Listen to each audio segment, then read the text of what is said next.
శ్రీ గురుభ్యో నమః, శ్రీమాత్రే నమః.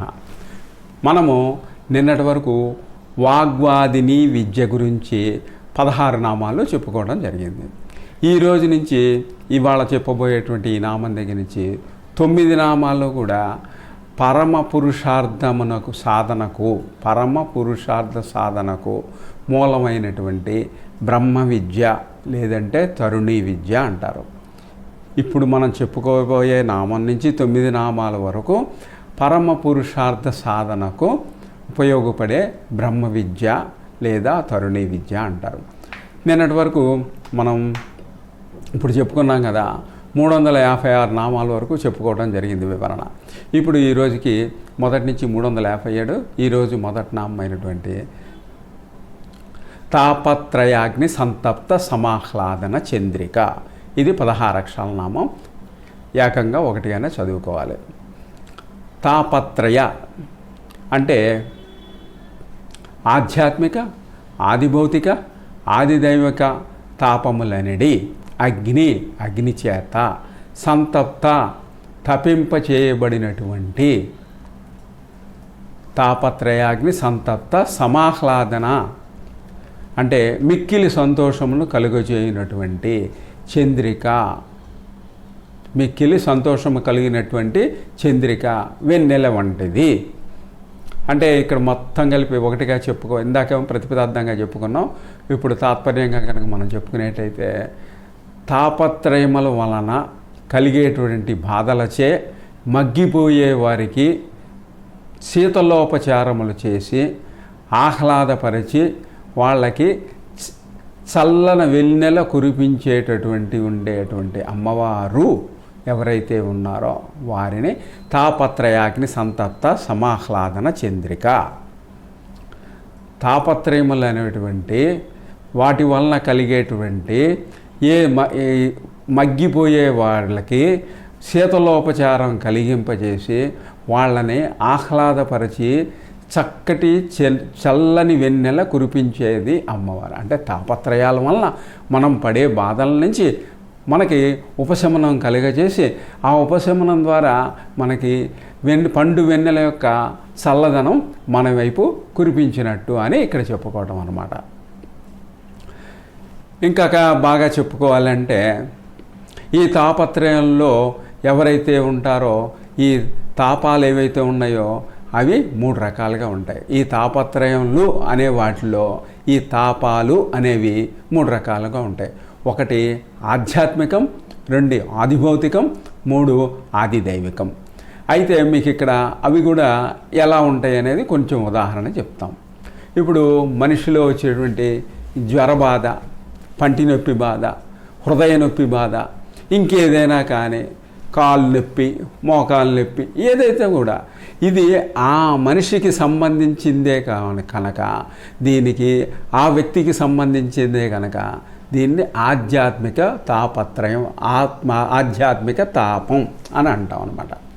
అట్లనే వీరి యొక్క ప్రమేయం లేకుండా మరి చుట్టుపక్కల ఉన్న వాళ్ళ వలన వచ్చే జగడాలు కానీ, ఎవరి వలన కొట్లాటలు కానీ, పక్కింటి వాళ్ళ వచ్చే కొట్లాటల వలన కానీ, తదుపరి మరి కీటకాల వలన కానీ, మరి ఇంకేదైనా కానీ, మరి పాముల వలన కానీ, మరి ఇంకేదైనా జంతువుల వలన కానీ, ఇక్కడ ముఖ్యంగా ఏ రోజున చెప్పుకోవాలంటే కరోనా, కోవిడ్-19 దానివల్ల వచ్చే బాధలైనా కానీ దీన్ని ఆదిభౌతికం అంటాం, ఆదిభౌతిక తాపం అంటాం.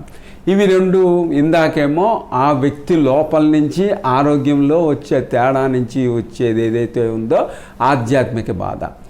ఈ వ్యక్తి ఇన్వాల్వ్ అయినా అవ్వకపోయినా పక్కింటోళ్ళతో తగాదా ఉంటుంది, అట్లా అన్నమాట. ఇతని ఇన్వాల్వ్మెంట్ ఉన్నా లేకపోయినా వాళ్ళు సూయితో రెచ్చిపోయేదన్నా మాట్లాడినా అట్లాంటి కొట్లాటలు. ఇంకా ఏదన్నా జంతువులు మనం వెళ్తూ ఉంటాం, జంతువు ఏదో పులో, సింహమో, కుక్కో, నక్కో ఏదో ఒకటి, అట్లనే కీటకాలు, ఈ వైరస్సు. కాబట్టి ఈ వైరస్ అనేది దానంతట అది వస్తుంది కానీ మరి కాబట్టి మన ప్రమేయం లేకుండా ఈ మనిషికి వచ్చే జ్వరాలైనా మన ప్రమేయం ఉండవు. అట్లనే ఈ బయట నుంచి వచ్చేటువంటి విపత్తులేవి కూడా మన ప్రమేయం ఉండదు. దీన్ని అంటే ఉదాహరణ కోసం చెప్తున్నా కనుక ఇది ఆది భౌతికం అంటాము. ఇది కాక మరి టైడల్ వేవ్స్ అంటే ఉప్పెన, వర్షాలు, వరదలు, ఇట్లాంటివన్నీ ఆ వాతావరణంలో వచ్చే తేడా వలన వచ్చేటువంటిది ఆది దైవికం, అంటే దైవికంగా వచ్చాయి. మన ప్రమేయం ఎక్కడా కూడా మన ప్రమేయం ఉండదు. ఇప్పుడు ఆధ్యాత్మికంలో మనిషిలో వచ్చే తేడాలు ఏవైనా ఉన్నా మనగ్గా కావాలని జ్వరం తెప్పించుకోం కదా, అనుకోకుండా వస్తుంటుంది. అట్లనే ఆది భౌతికంతో మనం ఎంత చక్కగా మాట్లాడుతూ వెళ్తున్నా ఎవరో ఒకళ్ళు అసూయతో మరి మనతో కలబడవచ్చు, లేదు జంతువుల మీద పడవచ్చు, లేదా క్రిమికీటకాలు కుట్టవచ్చు, ఇంకా 4వది కరోనా కాటేయవచ్చు. ఇది ఆది భౌతికం అంటాం. ఇది ఆది దైవికం అంటే మన చేతుల్లో ఉండదు. ఉన్నట్టుండి తుఫాన్ వస్తుంది, ఉన్నట్టుండి మరి వాయు పీడనం ఏదో ఒకటి వస్తుంది, ఉన్నట్టుండి టైడల్ వేవ్ అంటే ఉప్పెన, ఇట్లా రకరకాలుగా ఏదో ఒకటి వస్తాయి. వీటిని ఆది దైవికం అంటాం. ఇట్లాంటివి వచ్చినప్పుడు బాధాతప్త హృదయాలతో మగ్గిపోతూ బాధపడుతూ ఎవరైతే ఈ తాపాల వలన వాటికి లోనై ఉంటారో వాళ్ళని చక్కగా లాలనగా తీర్చిదిద్ది ఇబ్బందుల నుంచి బయటపడేసి చక్కగా పండు వెన్నెల కురిపించినట్టు చల్లగా చూసుకునేది ఏదైతే ఉందో అమ్మవారు, ఇక్కడ ఆ అమ్మవారిని ఈ నామంతో సంకేతిస్తాము అని తెలియజెప్పడం జరుగుతుందన్నమాట. తాపత్రయాగ్ని సంతప్త సమాహ్లాదన చంద్రిక. ఈ ఆది దైవిక తాపాలు, మరి ఆది భౌతిక తాపాలు, ఆధ్యాత్మిక తాపాలు, వీటన్నిటి నుంచి ఈ తాపత్రయ బాధల వల్ల మగ్గిపోయేటువంటి ఈ మనుషులకి, జీవులకి శీతలోపచారాలు చేసి ఆహ్లాదపరిచి వాళ్ళకి చల్లని వెన్నెల ఇచ్చేటువంటి అమ్మవారు అని ఈ మొదటి నామంలో ఈరోజు చెప్పుకోవడం జరిగింది. తర్వాత ఈరోజుకి 358 మొదటి నుంచి తరుణి 3 అక్షరాల నామం. ఈ తరుణి అంటే ఎల్లప్పుడూ కూడా తరుణ వయసులో ఉండటం అన్నమాట. అనగా ఒకే రీతిలో యవ్వనం, ఎప్పుడు కూడా అదే యవ్వనంతో ఉంటారన్నమాట. ఇక్కడ ఈ తరుణ వయస్సు అంటే 16 సంవత్సరాలని తెలియజేయబడుతుంది. మరి ఎప్పుడూ కూడా ఒకటే రీతిలో ఉండేటువంటి యవ్వనం కలిగి ఉండేది ఎవరు? అమ్మవారు. మరియు నిత్య యవ్వనం కలిగి ఉండటమే కాక సదానంద స్థితిలో అమ్మవారు ఉంటారు కనుక ఈ సదానంద స్వరూపిణి అమ్మవారు. ఎప్పుడు కూడా 16 సంవత్సరముల వయసు యవ్వనానంద స్థితిలో అమ్మవారు ఉంటారు కనుక అమ్మని తరుణి అని ఇక్కడ చెప్పుకోవడం జరిగింది 2వ నామం ఈ రోజుకి. అట్లనే ఈ రోజుకి 3వ నామం మొదటి నుంచి 359 తాపసారాధన. ఇది తాపసారాధ్య, యథార్థంగా చెప్పాలంటే నామం తాపసారాధ్య.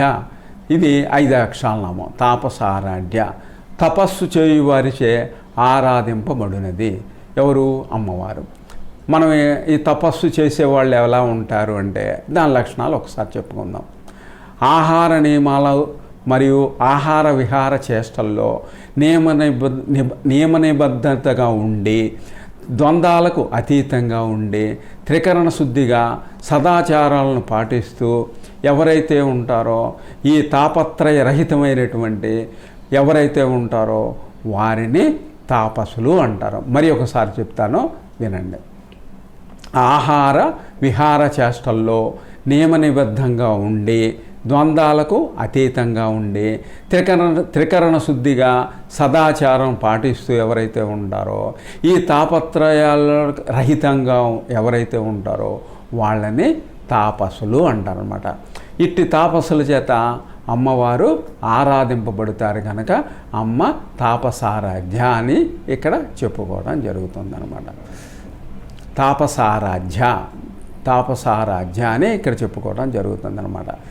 అంటే చక్కటి నిన్న కూడా చెప్పుకున్నాం కనుక ధర్మకోవిధులు, ఆచారశీలవంతులు, సదాచార ప్రవర్తులు, వీళ్ళైతే ఎవరైనా స్మృతుల్లో చెప్పినవి, ఉపనిషత్తుల్లో చెప్పినవి ఆచరించేవాళ్ళు, మరియు పెద్దవారు, శ్రేష్ఠులైన వారు, వారి యొక్క మాటలు విని వారు ఏదైతే ఆచరిస్తారో మనం కూడా అవే ఆచరిస్తారని నిన్న చివరి నామంలో చెప్పుకున్నాం కదా.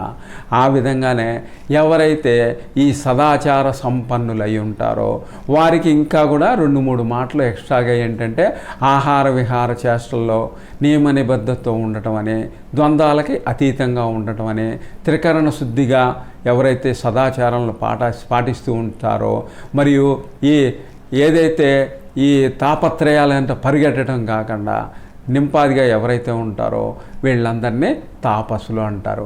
వీళ్ళందరి చేత అమ్మవారు మరి ఆరాధించబడతారు కనుక తాపసారాధ్య అని ఇక్కడ చెప్పుకోవటం జరిగింది. ఈ రోజుకి 360వ నామం మొదటి నుంచి తను మధ్య 4 అక్షర నామం. తను అంటే యాక్చువల్గా అర్థము కృషించినది అనగా సన్నని, మధ్య అంటే కటి ప్రదేశము లేదా నడుము కలది అని ఇక్కడ చెప్పుకోవటం. అమ్మవారి యొక్క నడుము బాగా సన్నగా ఉంటుంది. ఇది చక్కటి సాముద్రిక లక్షణం కలది అమ్మవారి యొక్క నడుము సన్నగా ఉండే స్త్రీలకు గర్భిణీ దశలో చాలా సౌకర్యంగా ఉంటుంది. సుఖప్రసవం కూడా చక్కగా సాగుతుంది అన్నమాట. నడుము లావుగా ఉండే వాళ్ళకి ప్రసవ సమయంలో ఇబ్బంది కలగటమే కాక వీళ్ళు ఎవరికన్నా మరి పనులు చేయాల్సి రావచ్చు, చాకరీ చేయాల్సి రావచ్చు, లేదా ఎవరి చేతన్నా వీళ్ళు చాకరీ చేయించుకోవాల్సి రావచ్చు. ఇంత చెప్పేది ఏంటంటే ఇక్కడ తను మధ్య అంటే అమ్మవారి యొక్క నడుము సన్నగా, కటి ప్రదేశం సన్నగా ఉంటుంది అని ఒక వివరణ చెప్పుకుంటూ ఇంకా 4-5 వివరణలు కూడా ఉన్నాయి, అవి కూడా మనం చెప్పుకుందాం. ఇక్కడ ఏదైతే ఉన్నదో మరి ఈ తను మధ్య అంటే శరీరం, తను అంటే శరీరం కూడా అనుకుంటాం.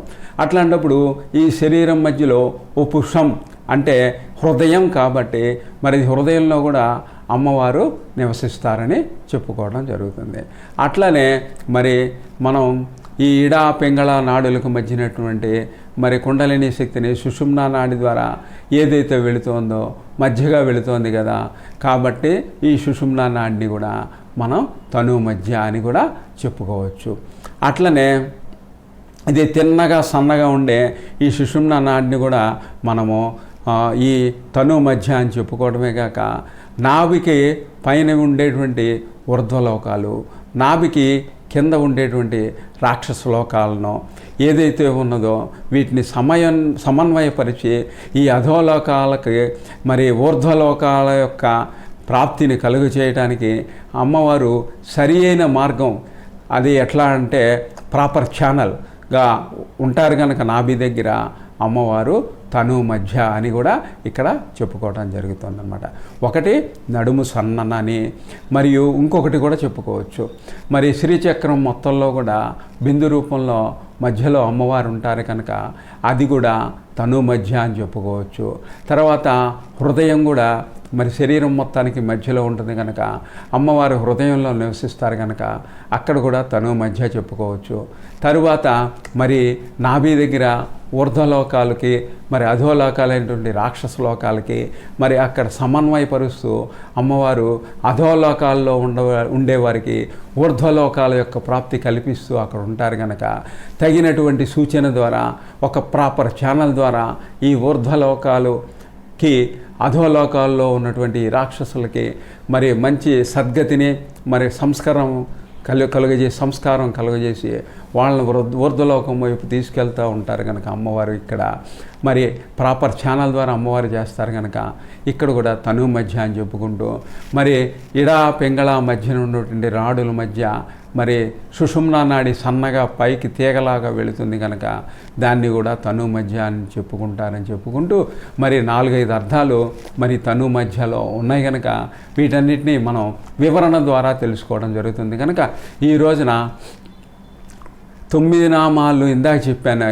బ్రహ్మ విద్య, తరుణి విద్యకు సంబంధించిన 4 నామాల్లో మొదటిదైనటువంటి తాపత్రయాగ్ని సంతప్త సమాహ్లాదన చంద్రిక. మరి ఈ తాపాలు అనేటువంటి 3 ఇందాక చెప్పుకున్నాము. ఆది భౌతికము, ఆధ్యాత్మికము, ఆది భౌతికము, ఆది దైవికము. ఈ మూడిట్లో కూడా మరి వాటి యొక్క వివరణ ఇందాక చెప్పడం జరిగింది. మన యొక్క సంకల్పం చేత, లేదంటే మన యొక్క ఏ విధమైనటువంటి మనం దాంట్లో కల్పించుకోకపోయినా కూడా ఏవైతే మనకి తాపాలు వచ్చి మనల్ని ఆ తాపాల్లోకి మరి మనల్ని లాగుతాయో, అంటే మనల్ని మగ్గిపోయేట్టు చేస్తాయో, ఆ సమయంలో అమ్మవారు చక్కటి చల్లని వెన్నెలు కురిపించి ఆ తాపాల నుంచి బయటపడేస్తారు. కనుక ఇక్కడ అమ్మ తాపత్రయాగ్ని సంతప్త సమాహ్లాదన చంద్రిక అని చెప్పుకుంటూ, తరుణి అంటే ఎప్పుడు 16 సంవత్సరాల వయసులో లాగా అమ్మవారి ఎప్పుడు నవయవ్వనంగా, ఎప్పుడు అదే రీతిలో అదే వయసులో ఉన్నట్టుగా ఆవిడ మనకి ఎంతో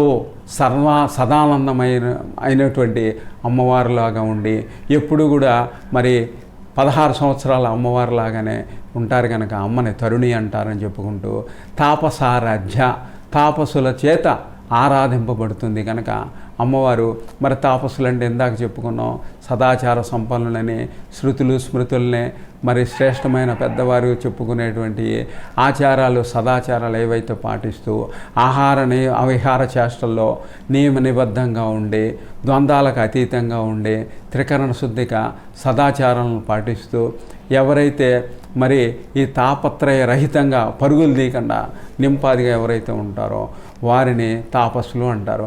వీరందరి చేత అమ్మవారు ఆరాధించి స్తుతింపబడుతుంది. కనుక తాపసారాధ్య అని చెప్పుకుంటూ, తను మధ్యలో మరి అమ్మవారి యొక్క నడుము చాలా సన్నగా ఉంటుందని చెప్పుకుంటూ, ఆ నడుము యొక్క విశిష్టత చెప్పుకుంటూ, మరి హృదయ స్థానంలో అమ్మవారు ఉంటారు కనుక మరి హృదయం అనాహతం దగ్గర అమ్మవారు నివసిస్తారని అక్కడ తను మధ్య అని చెప్పుకుంటూ, అట్లనే మరి సుషుమ్నా నాడి సన్నగా తీగలాగా పైకెళుతుంది కనుక ఇడా పింగళ మధ్య అది కూడా తను మధ్య అని చెప్పుకుంటూ, తదుపరి నాభి దగ్గరికి వచ్చేప్పటికి వ్యక్తిలోకి మధ్యలోకి ఉంటుంది కనుక మరి ఊర్ధ్వలోకాలు నాభి దగ్గర నుంచి ఊర్ధ్వలోకాలు కింద ఉన్నటువంటి రాక్షస లోకాలకి సమన్వయపరుస్తూ మరి కింద ఉన్నటువంటి రాక్షస లోకాలని అధోగతి నుంచి మరి ఊర్ధ్వగతి తీసుకువెళుతూ అమ్మ సమన్వయపరుస్తూ ప్రాపర్ ఛానల్గా అధోలోకాల్లో ఉండే వాళ్ళని ఊర్ధ్వలోకాలకి పయనింపజేస్తుంది. కనుక ఇక్కడ అమ్మని తను మధ్య అని చెప్పుకుంటూ ఈరోజు ఈ 4 నామాలకి చక్కటి వివరణ అమ్మవారి అనుగ్రహంతో చక్కగా చెప్పుకోవడం జరిగింది. కనుక ఈరోజు ఈ 4 నామాల వివరణతో స్వస్తి. శ్రీమాత్రే నమః.